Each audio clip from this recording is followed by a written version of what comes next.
योगी आदित्यनाथ की अध्यक्षता में आज 11:30 बजे लोक भवन में कैबिनेट बैठक बुलाई गई, जिसमें सबसे बड़े प्रस्ताव की अगर बात करें तो उत्तर प्रदेश में शिक्षा चयन आयोग का गठन किया जाएगा, जिसमें 12 सदस्य होंगे। इसका मुख्यालय प्रयागराज रखा जाएगा। उससे भी बड़े प्रस्ताव की बात करें तो उत्तर प्रदेश में तमाम ऐतिहासिक इमारतों को अब पीपीपी मॉडल पर विकसित किया जाएगा।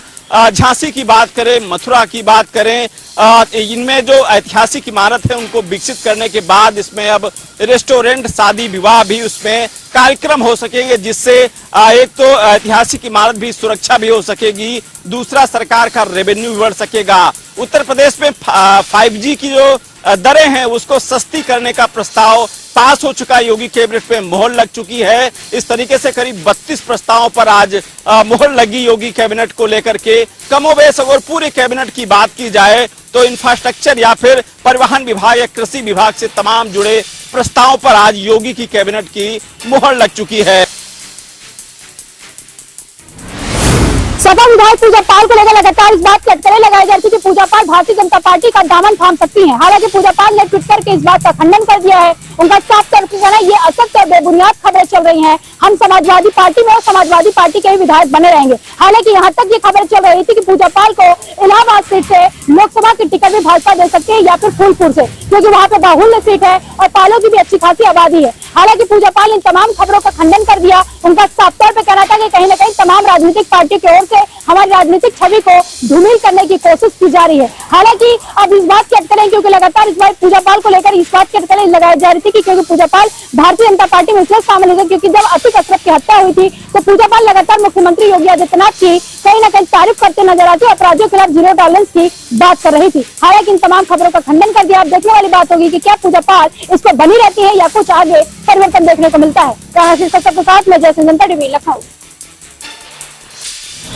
समाजवादी पार्टी के वरिष्ठ नेता व पूर्व पार्षद पर लगा महिला से छिड़काने का आरोप, करैली थाने में मामला हुआ दर्ज। बता दें, करैला बाग क्षेत्र के पूर्व पार्षद नंदलाल निषाद उर्फ नंदा और उनके बेटे राहुल समेत परिवार के 6 लोग और अन्य 7 अज्ञात लोगों पर करैली थाने में मुकदमा दर्ज महिला ने कराया है। उसका आरोप है जब उसका पति और बेटा घर में नहीं था तो नंदा, उसके बेटे और अन्य लोगों ने घर में घुसकर जहां कब्जा करने की कोशिश की और साथ ही उनसे अभद्रता की। जब उनकी बेटी ने रोकने की कोशिश की तो उससे गाली गलौज किया और साथ ही अश्लीलता की, जिसके बाद महिला ने करैली थाने में मामला दर्ज कराया। वहीं करैली थाना प्रभारी का इस पूरे मामले पर कहना है कि मामला दर्ज कर लिया गया है और जांच की जा रही है। वहीं इस पूरे मामले में सपा नेता का कहना है कि 2 पक्षों के विवाद को सुलझाने में उन्हें फंसाया जा रहा है, मगर अब पुलिस ने जहां छिड़कानी के आरोप में मामला दर्ज कर लिया है और जांच में जुट गई है। अब ये तो जांच के बाद ही स्पष्ट हो पाएगा कि इसमें कितनी सच्चाई है।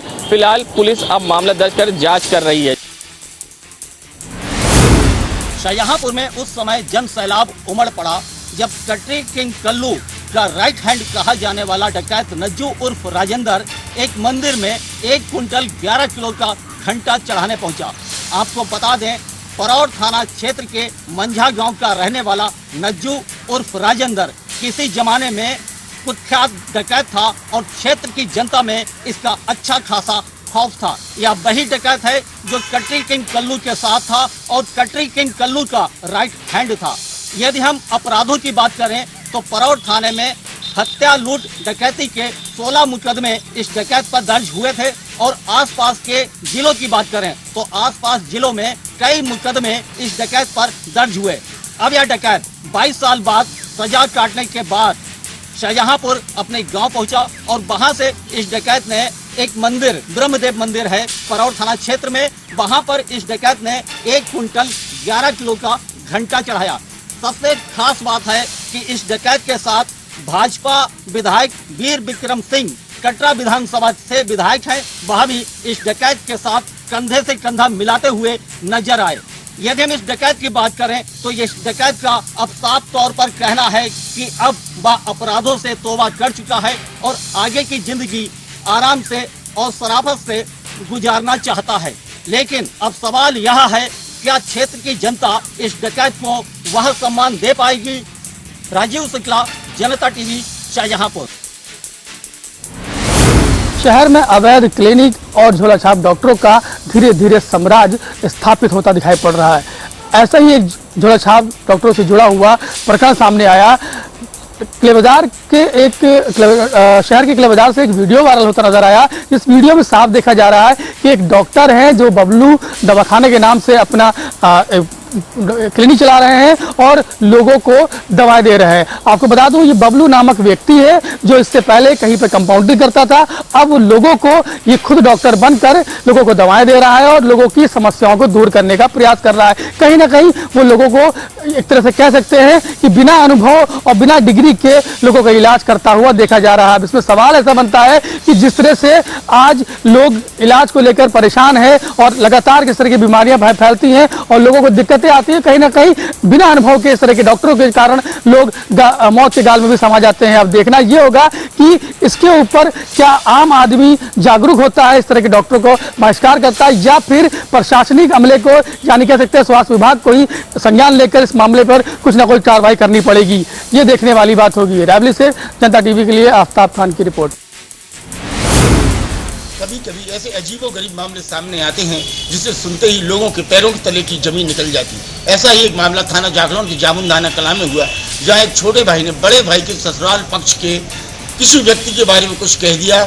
उसे इतना गुस्सा आया, उसने कुल्हाड़ी से अपने छोटे भाई पर ताबड़तोड़ हमले कर दिए। बचाने आए उसके बड़े भाई उसको भी मारा। हालत ये हुई कि दोनों गंभीर रूप से घायल हो गए। एक को झांसी रेफर कर दिया और दूसरे का उपचार ललितपुर जिला अस्पताल में चल रहा है। पुलिस सूचना पाते ही मामले की छानबीन में जुट गई। अब देखना है कि आरोपी को कब तक पुलिस गिरफ्तार करती है। विजय जैन, जनता टीवी, ललितपुर। लखीमपुर पुलिस को मिली बड़ी सफलता।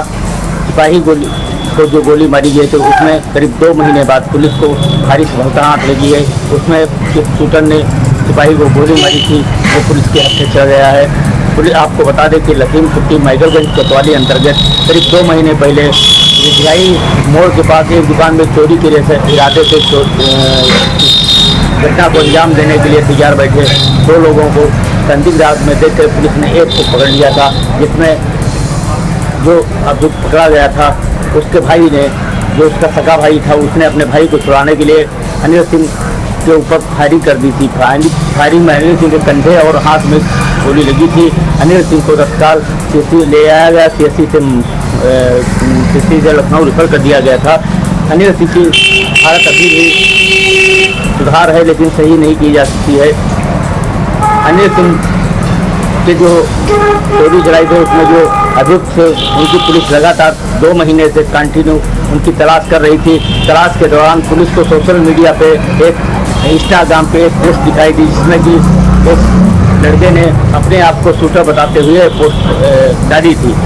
पुलिस ने उसका जब पोस्ट लेके अनिल सिंह को दिखाई तो अनिल सिंह ने उस लड़के को पहचान लिया, बोला यही शूटर था, उसने मुझे गोली मारी है।